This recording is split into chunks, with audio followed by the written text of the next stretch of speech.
yesterday. A shocking trade went down in the NFL yesterday afternoon as today's 4 p.m. trade deadline is approaching. The Patriots traded their star linebacker Jamie Collins to the Browns for a third-round compensatory pick per our Adam Schefter. With Collins' contract coming up, he was at one point asking for what one league source described to Schefter as Von Miller money. Hermy Herb. That's never good. How are we doing, Coach? I'm doing good. Good to see you. How will this Collins trade affect New England? Won't affect him one bit. I mean, when you think about how they were using him, he's a fantastic player, a fantastic athlete. Call him really like a joker in their coverage, and the fact that they use him in a multitude of ways. He's a good rusher at times. He's a spire or the quarterback or a running quarterback. He's good in coverage as far as covering a guy man-to-man. They put him in the hold a lot when we have what we call single safety high. Yeah, he's a free defender where he can make a lot of plays in space. With that being said, they have a young kid, Roberts, that they drafted in the 6th round this year that has some similar traits. He's making about $500,000. He's a rookie. And he's a thumper. He's a thumper. Collins was not a thumper. I mean, he's athletic now. He's very athletic, makes a lot of plays for him. But this is the New England way. I mean, we've seen this before with players. And Bill decided, right now, I'm going to do it. His agent probably was telling him this is what's going to cost. And Bill said, well, that's great. I'll tell you what we're going to do. You're going to go to Cleveland. And does that send a message? A little bit. And it's kind of ironic. They do it on the bye week. So you can imagine the guy's going to Cleveland on the bye week, walks in the locker room, there's no players available for him to talk to. Now, he can tweet all his guys, but he can't say goodbye to anybody because it's the bye week, no one's around. But this is a typical New England move. I mean, a guy that basically was not a starter anymore. He was a rotation player. He played 48 snaps last week, had 70 snaps in the football game. So not unusual. I mean, this is what they do. We've seen this before. Max, Coach. This stinks. It stinks to the high heavens. I hate this, and here's why.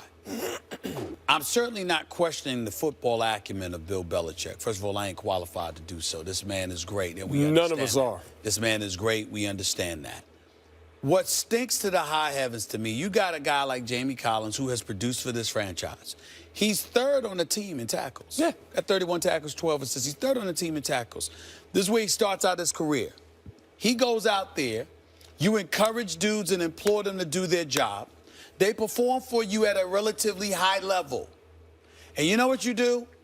You move them. I have no problem with moving them. It's the business. I get that. But there's something that stinks about this, fellas, ladies. When you go from the favorites, arguably, to win the Super Bowl championship to a winless team. Don't tell me that the Cleveland Browns were the only dudes out there you could have got a 3rd-round compensatory pick for Jamie Collins. Don't give me that. I don't believe it for 1 second. I'm not saying, I'm saying that there is somebody out there that was willing to give that. I don't believe for 1 second that that was not the case. You wanted to send a message, and I think that's jacked up. Because these guys out here put their bodies on the line, put their health on the line, go out there and perform, and then want what market value is. You don't want to give it to them. I respect that. No problem. You want to move them because of it. I respect that. No problem. But when you go from this is Tom Brady's team, right? Didn't you just say that? Did you just call Bill Belichick the greatest coach? All right, the great coach, the great quarterback, the future Hall of Famers. You know, 4-time Super Bowl champions, been about 6 Super Bowls, okay? And you trade them to the winless Cleveland Browns. That's low, man. That's just low. So to me, yeah, you're going to want to go to New England because they're going to win, all right? But I'm looking for a winner that at least has the decency to go like this. I can't do that to this brother right here. Let me send him someplace else. But it can't be to the winless Browns, Look, Chandler Jones got traded to Arizona, who everyone thought was going to be good. They thought he was going to be good. That's the point. Let me just say, I think this is what just went on. Look, the Patriots lost the 1st-round pick in Deflategate. They need the draft picks. You know, and they've always been about trading players before they get expensive, especially defensive ones, for draft picks. And so they got a second round for Chandler Jones. They got a third or fourth, depending, just now for Collins. They have a guy they like even more at the position. So before this guy gets super expensive, and especially if he's freelancing in a way that Belichick may not like, see you later. And if he gets to send a message to everyone else, that's just a bonus. Here's why they always deserve the benefit of the doubt. And I think we're all giving it to them. It's probably good for them. The Vikings game last night showed it, the Monday Night Football game. We think we know who the good teams are, more or less, by this time of the season. And you know what the truth is? And this is almost not an exaggeration at all. The teams are more or less all the same, except for the Patriots are actually good. And by that, I mean they're good at every point in the season. They're not like, you know, Minnesota a couple days ago. They were Super Bowl contenders. I hope they could look like this by the end of the season when it counts. Like, who knows? Various teams are good and bad to one degree or another throughout the course of a season. They hope they get hot at the right time. But the Patriots are always good. Since 2002, they haven't lost 3 in a row. Since 2002, they haven't lost 3 in a row. They're good all the time. And partly because Belichick, I don't think, is concerned about who he's sending where and what they've meant to this guy or that guy. He's just trying to stay good. Max. So he just got younger, cheaper, maybe better. Max Kellerman, you trying to tell me, again, I'm not disputing making a move and getting the compensation. I'm saying to you, you couldn't have sent the brother someplace other than winless Cleveland. He doesn't want to play. I mean, you put nothing to that. You act like Why did Chandler he doesn't have Jones to go to worry Arizona? about it with these with the Browns. Stop bringing up Arizona. Arizona was in the NFC Championship game last year. When he went there, the belief was they were still contenders. Right. We all know that's not the case with Cleveland. Max, Right, that's what I'm saying. It doesn't really. In one example, he sends a guy to a place that's supposed to be good. In another place, it's supposed to be bad. I'm talking about this. I'm talking about this. I'm saying to you, you got no issue. There's nothing inside of you that says there's something to them sending him to Cleveland, the ultimate winless competitor, Cleveland why do you Browns. care? He doesn't care. They are The on Browns course. aren't They gonna are beat on him. course right now to literally go to the Super Bowl, if not win it, the way Tom Brady is playing. And you just finished waxing Buffalo on Sunday. You come home. I'm just saying. I'm not saying that. I'm saying there's something low about that. Huh? That's all I'm listen, saying. Coach, I'm usually pro player. But in this case, for this franchise, I think they have enough equity to do what they want. And I agree not with get a that. second Nobody's guess. questioning Here's my that equity. There's nothing to that. Here's my question. Nothing. Why is it the greatest coach ever, who used to be a great defensive coordinator, won't pay defensive players? Does that mean something? No, it's not so much a defensive player. It's the position you pay. There's a scale of what they believe in their mind they're willing to pay a player, and that's it. And they're not going over it. Tom Brady, different example. Tom Brady's going to be there. We'll see what happens with Gronk, right? But help me out here, Coach. You're funny you're saying what you're saying, because I'm going to tell you what used to happen in my era. You know where they sent you? Buffalo. I'm just saying. I'm saying, when they did that. He's getting punished? Hold on. When they did that, what were they doing? Hold on, y'all. What were they doing? I just sent a little message. No, what was the message? A little message. Just a little message. Okay. Super Bowl team, you can go to this team now.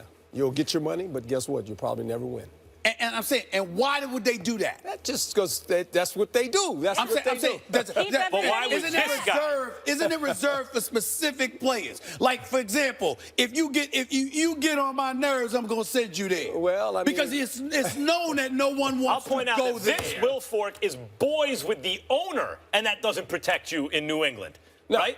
I'm talking about winless Cleveland. Captain America's the only one that has protection. He wears number 12. I'm talking about winless Cleveland. But you know what that's called? I love Hugh Jackson. I think Hugh Jackson and Sashi Brown and DePodesta has them moving in the right direction regardless of their record. But I'm talking about right now. No, you know what it's You're called? literally going to win the Super Bowl this year, and you wake up one day and you're going on a winless team? It's called a muscular move. The best moves are the ones that accomplish the most all at once. That's in chess, in writing. That's a muscular sentence. That's a muscular move. You just totally He sent a message. They got younger, cheaper. They got draft picks. Message could be part of it. They got a good basketball team.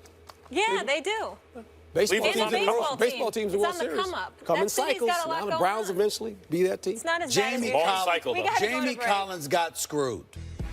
The First Take, Your Take viewer contest is here. You could win a chance to debate Stephen A. and Max right here on national TV. All you have to do is go to firsttakeyourtake.com, upload a 1-minute video with your best sports debate. Keep it clean, no music, team logos, trademarks, or copyright material. 2 winners will be selected by our show staff, and we could see you at the debate desk taking on Stephen A. and Max. Here's a few of our latest submissions. There is no way Tom Brady should be MVP this season. There's so many reasons why. As great as Brady's been, Garoppolo had an 89.5 QBR in his 2 starts. Brady in his 3 starts has a 92. So he's not even 3 points better in QBR than his backup. Tom Brady can absolutely win the MVP in 12 games. He's played outstanding these first 3. And if he plays close to it the rest of the way and the Patriots go 10-2, 11-1, which is very possible, he could definitely be a leading candidate. I think it's the equivalent of Steve Kerr being the coach of the year last year after missing a third of the season. But what I want to point out is you have a lot of guys who have a phenomenal season. You have to look at these guys like Matt Ryan, Phillip Rivers, Ezekiel Elliott, Drew Brees. These guys are having great seasons. I know the season's not over yet, but we have to take consideration of all these things coming. What do you think, guys? Well, I didn't know what that noise was in that background for the one guy, you know, the Will Kane lookalike. Background the music? Will Kane lookalike. Oh, I didn't know what was going on with that. But they were all right, but it wasn't comparable to what we saw yesterday and the day before. We had some hype videos. Those were okay. Yeah. Okay. Yeah. I keep on bringing up the hip-hop comparison, but doing this for a living, it's like a rapper. So-and-so has the best lyrics, but so-and-so has the best delivery. It's not, none of that really matters. It's the lyrics and the delivery. It's not one or the other. You need both. You need the content and you need the flavor, both. All so right. here I heard some content, but some flavor was missing. Challenging the people. I get it.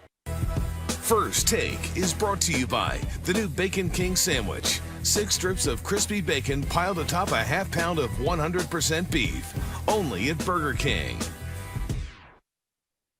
The Cavaliers absolutely has a legit chance of defending their crown, even with KD on the Warriors. I mean, you've got LeBron James and Kyrie Irving, and I expect them to play at an all-world level just like they did last year. The Cavs have their work cut out for them this year. For starters, they're going to begin the season with a little bit of championship hangover, and they're definitely going to miss glue guy and key contributor in Matthew Dellavedova.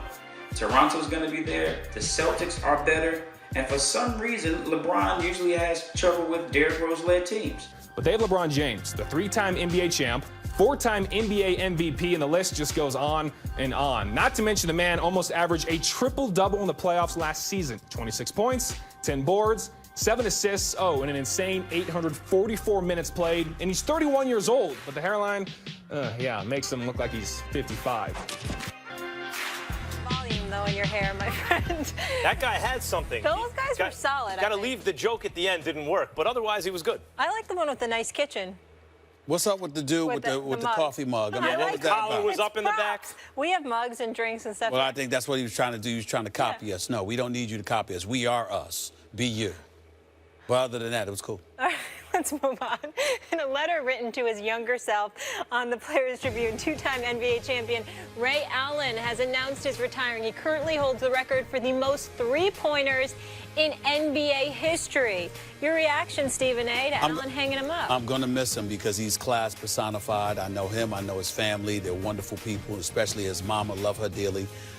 He's one of the great shooters in NBA history. Career 40% three-point shooter, which was a big deal because he was doing it when the NBA was rougher and it wasn't as easy to make those threes as he's doing it now. Reggie Miller's right up there. Larry Bird is right up there. But there's a legitimate argument that can be made that before Steph Curry came along, Ray Allen was the greatest shooter we've ever seen. And so I give him major props that he's class personified. Great guy. He deserves even more credit, I think, as a shooter because Steph Curry's like a mobile artillery unit because he's the primary ball handler and can also shoot like better than anyone. But Ray Allen was doing it at a time when the three-point shot was not as focused upon. People weren't. So he stood out differently than anyone else had, and he just looked pretty doing it too. Like Steve Nash could shoot the 3, but the shot was kind of ugly. Ray Allen was shooting it, and it just looked so good when he did it. LeBron James in the Miami Heat lose that title against San Antonio if Ray Allen doesn't hit that shot. Yeah, in the corner. I mean, arguably for his era, when you factor all that in, maybe the greatest shooter who ever lived. That's right. Real quick, guys, Game 6 from Cleveland. Cleveland, Jamie Collins will be there. Stephen A. I'm not jumping off the bandwagon. I'm rolling with the Cubs. Arrieta needs to show up and handle his business. But Tomlin's only given up 1 home run in 7 starts and 41 innings. It's going to be tough, but I'm not jumping off the bus. I'm still going with the Cubs. If Cleveland's in a tight spot, Andrew Miller has just been going bananas this whole postseason. I like Arrieta in this pitching matchup. Oh, come on. I got to see the Cubs win this after all this time. Cleveland. Go Cleveland. Stop it. Greg Jennings is here tomorrow, and he has words for you. Can't wait. Got more words for Max. Greg Jennings is my boy. I've known him for years. I ain't worried about Greg Jennings. He knows to be respectful. He knows.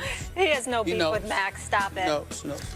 Max can handle himself. We know. Max can handle himself. You can't handle yourself against everybody else. Goldberg, though. I like that shot you guys had. Oh, You need to please. put that on social almost media. fainted. Stephen A needs to